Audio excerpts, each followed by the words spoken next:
Hello and welcome to Clipping In, Sub 2 Series, number 7. There's trouble at pit.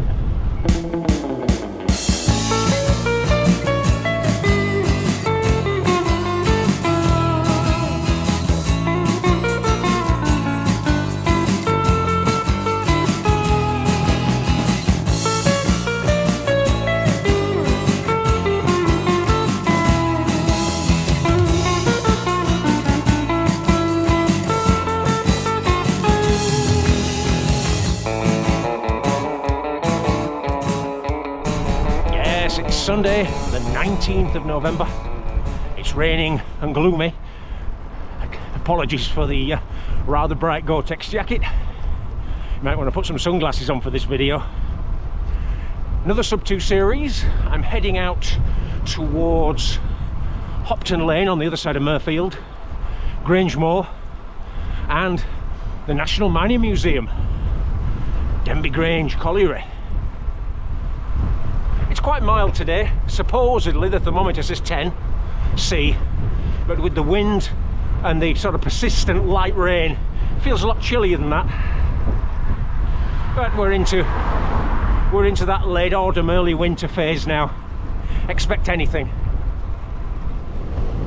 Pedal through Robert Town, heading towards Moorfield, and there's our old friend Emily Moore mast on the hilltop.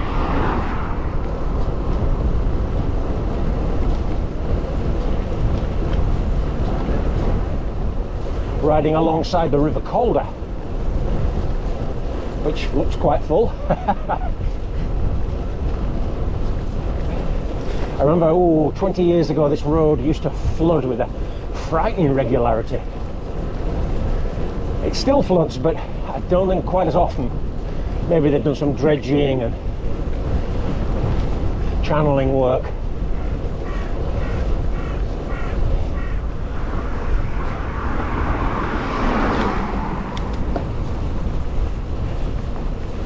And now it's time for Hopton Lane, which is a little beast of a climb. They claim 10%, but I'm sure it's in places worse than that. And it's so much longer than what you expect.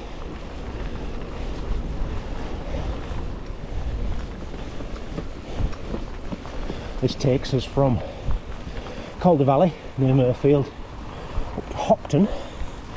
And there's a nice Jacobean manor house,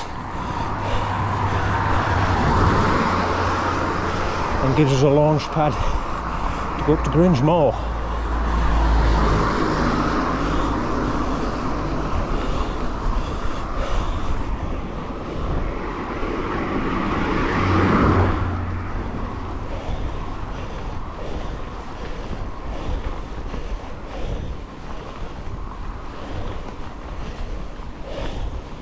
Could have done without a shell jacket. I'm warm now, and it's stopped raining.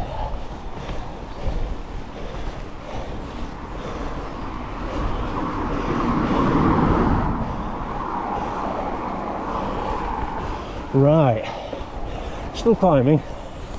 That's the crux out of the way.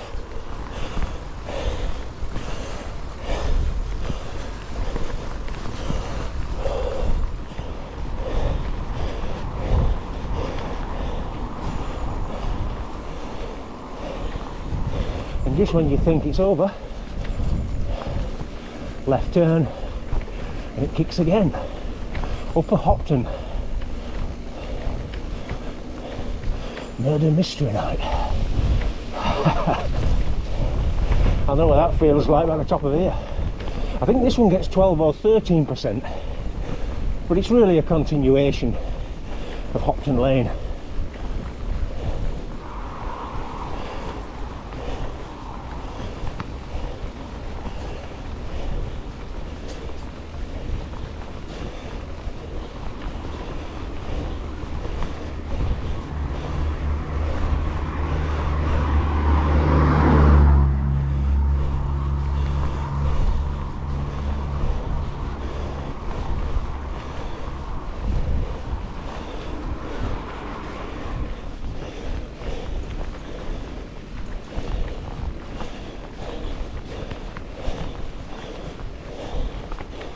Grand entrance there. Hopton Hall. It was for sale a few years ago. A couple of million. Some influencer on YouTube will have bought it. You know how it is.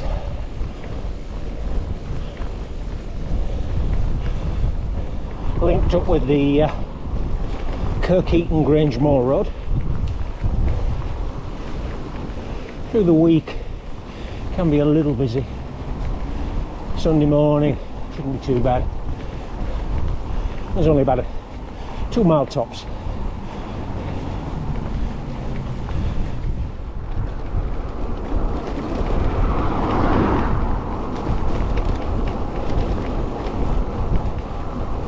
The Enduro batteries are making a debut today.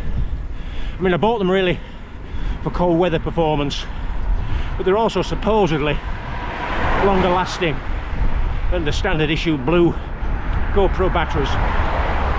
See how they go. I know that shooting hands-free using the chest cam, you always shoot an awful lot more footage than you actually use, and that clobbers the batteries.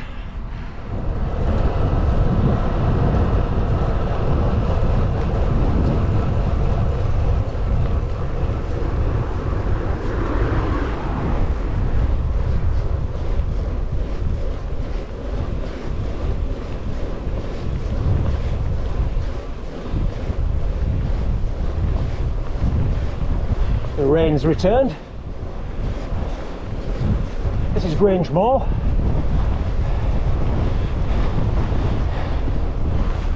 Do I need to mention what's just to the right of centre?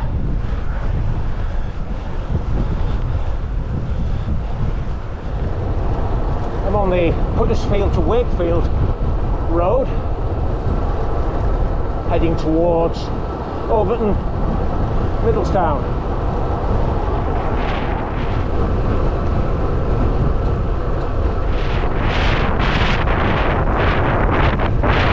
Passing the National Mining Museum in about a mile. It's the former, how was it called, Capshaw Colliery or Denby Grange Colliery that closed a year or two after the big strike in the mid-80s and initially became the Yorkshire Mining Museum, later gaining national status. A really interesting place. They've got locomotives that they use underground. At one time they had some pit ponies.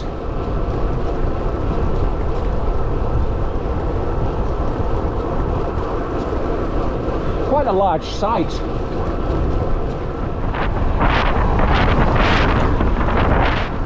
There's the statue, a cyber miner.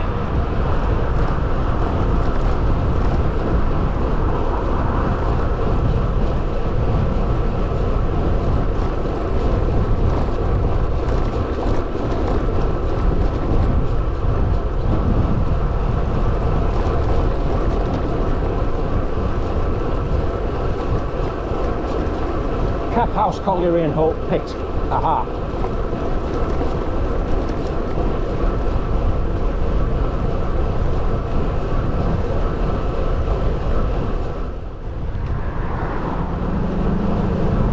So where that car is coming out on the left there, that's where the Mining Museum 6 route turns, sharp left.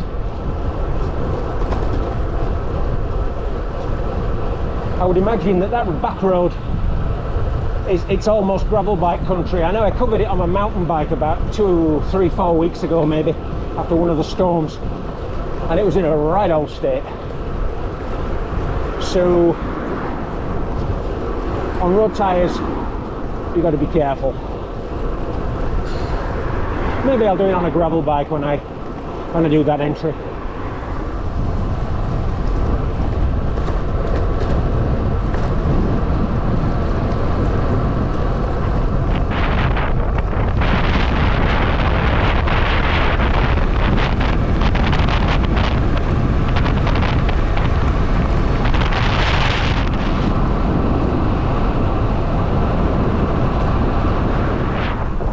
how much speed you've got at the bottom, it won't take you to the top.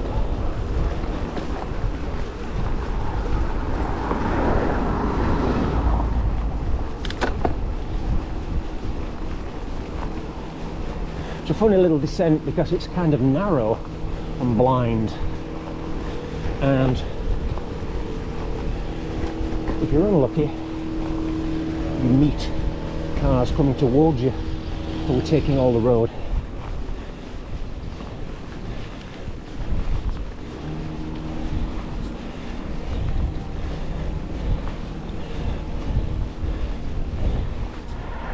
A few friends have said that they're seeing ads when they watch clipping in videos sandwiched in.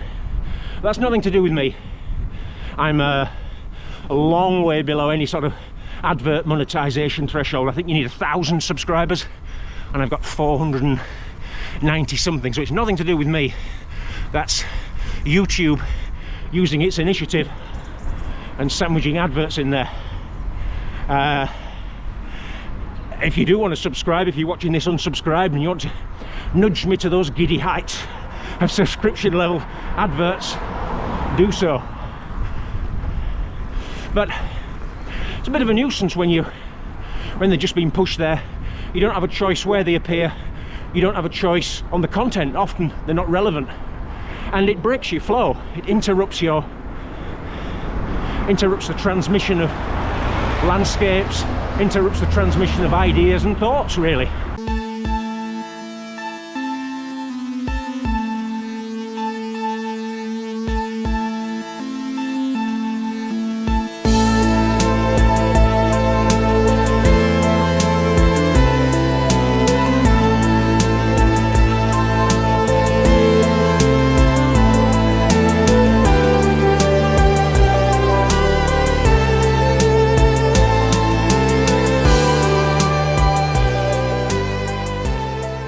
But that's the nature of the platform.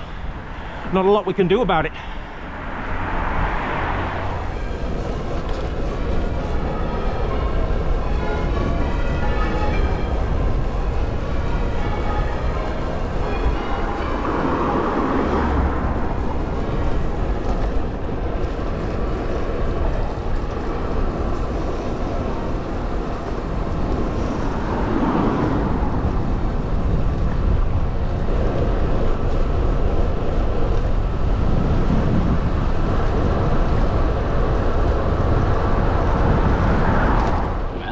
Seems like there was a little bit of trouble on the way back from pit, because the GoPro got knocked into time-lapse mode, which meant that the last 5 sequences that I shot were all sort of fast-forward and silent, and therefore I haven't been able to use them. Thankfully, the body of the ride is intact, and there's some good footage to make up a video for it. We'll leave the numbers to Strava, and I think that overall it's been another good example of poor, less than inspiring conditions for a sub-2 ride that gets you out and brings you back feeling better than when you set off. And that's the whole point of these rides. They're sort of wedged into relatively built-up areas, but they give you that access to somewhere that's just a little bit different and make you feel just that little bit different too. And I think that's a bonus. It really is. That's the whole point of this. And if it inspires people to get out there and do their own sub-2 series, all the better. I hope there weren't too many intrusive adverts in this edition of Clipping In. That wouldn't do, would it? No, no, no. And what I'll do, I'll be returning to that area very shortly for the Mining Museum 6, the running race that I mentioned. And hopefully I'll be able to get some filming on those back lanes around there. So for this edition of Clipping In, I'm going to say goodbye for now. And I'll see you all again very soon back out on the Yorkshire roads. Bye for now.